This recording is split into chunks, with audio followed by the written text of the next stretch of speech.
Hello and welcome to the channel. Do you have a snowblower that wants to continually go left or go right? Do you have a snowblower that wants to wander around? It's hard to control.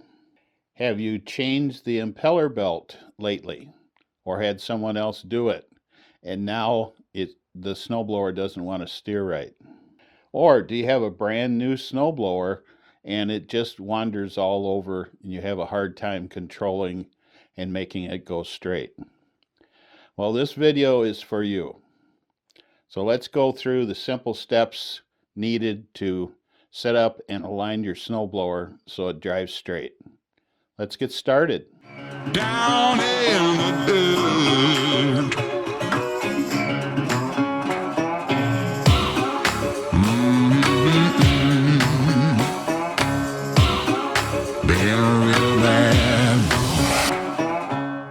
Okay, so if your snowblower wants to veer to the left or the right all the time, wants to wander around, here are some things to inspect and adjust so that it'll work perfectly for you.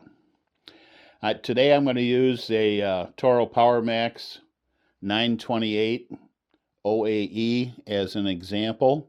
This snowblower wants to wander to the left on me all the time. So let's figure out what's wrong with it. Okay, first thing to do is make for sure that your handles are tight on your snowblower. What we're going to do is we're going to push down on our handles and look at the auger housing and see what happens when we push down on the handles. And that's really hard to see if your handles are loose. So wiggle your handles up and down.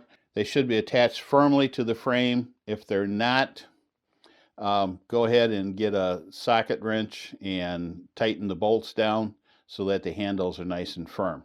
Okay, once that's done, put your snowblower on a flat, hard surface.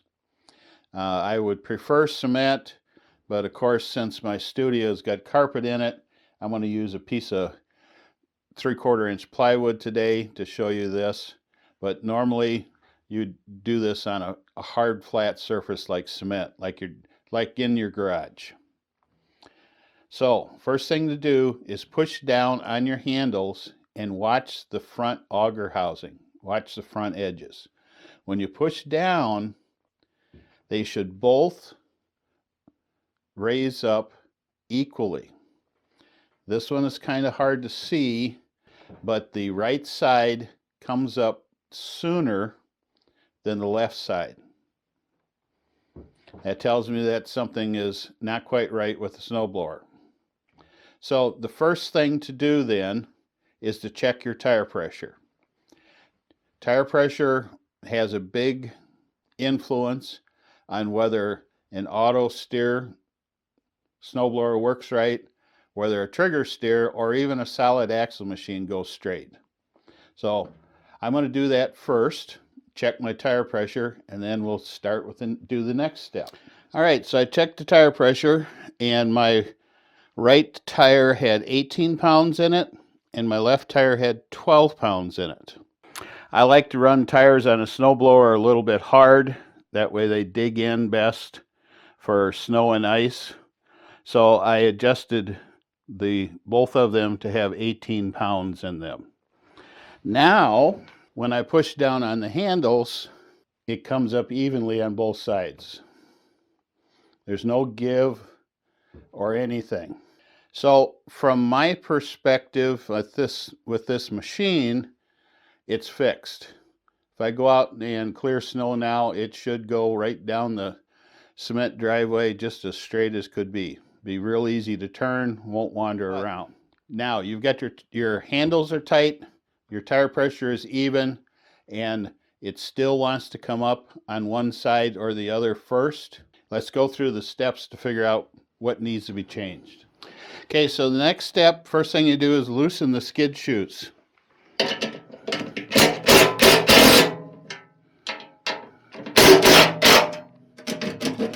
Want them nice and loose, but not flopping around.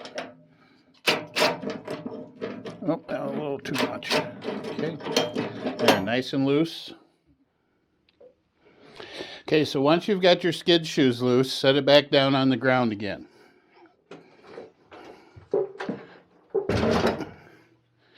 Now your housing is sitting right on the cement.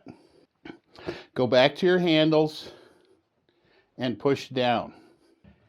If both sides don't come up evenly, in other words, if both sides don't come up exactly at the same time, there's two things to look at. If you've just replaced the impeller belt or had someone else do it for you, they may have not got the connection between the auger housing and the transmission case properly tightened. So if you have a snowblower where you have to disconnect the auger housing from the transmission to change the belts, call that splitting the snowblower. If that is the way yours is done, this bolt here on either side, some models have 4 bolts, 2 at the bottom, 2 at the top. That may not be aligned properly. So with your snowblower sitting flat on the ground, loosen those bolts. Loosen, if there's 2 of them, loosen both right at both sides. If there's 4 of them, loosen all 4 of them. Wiggle the handles a little bit and then retighten the bolts. Another thing to do as you're tightening them is cross tighten them. So start, for example, at the top bolt on this side, tighten it, go to the other side and tighten the top bolt, then alternate for the 2 bottom bolts also. That way everything will be lined up right. On the Toro you don't split it to change the belts, so that connection between the auger housing and the transmission case should never get out of alignment. What the Toros have is a movable scraper bar, so that may be out of alignment. Okay, look at the bottom edge of your scraper bar. You should not see any gaps underneath that all across. In other words, right now with both edges of the housing sitting on the ground, that scraper bar should be even. If it's not, loosen all the bolts for the scraper bar and realign it so that it's even. Probably the simplest way to do that on the Toros is to loosen them all, push it all the way back, up, or all the way down. By the way, if you feel that your auger is too close to the ground, you can also adjust this scraper so that there's about a 1/2 inch gap underneath the auger. Some people like it that way. All right, so make sure that that scraper is even. Tighten up the bolts, and then let's check the housing one more time. When you push down on the handles, again, both corners should come up evenly. And if you notice, my skid screws are still loose. So everything is good at this point in time. It's aligned. As soon as you tighten your skid shoes down, this machine will work a lot better for you. Let's talk about the gap underneath a little bit. When your snowblower comes right out of the crate, the skid shoes are adjusted all the way down so that the scraper bar scrapes on the concrete. That does not work the best for a snowblower that has the automatic steering in it. Automatic steering machines work a lot better if there's just a little bit of gap underneath the scraper bar. A lot of people use paint sticks. They're about 1/8 of an inch thick. Put one on each side. I like to use a piece of 1/4 inch plywood. I have a few more larger cracks in my driveway, and 1/4 inch is just about right. This also works really good for me with gravel and turf.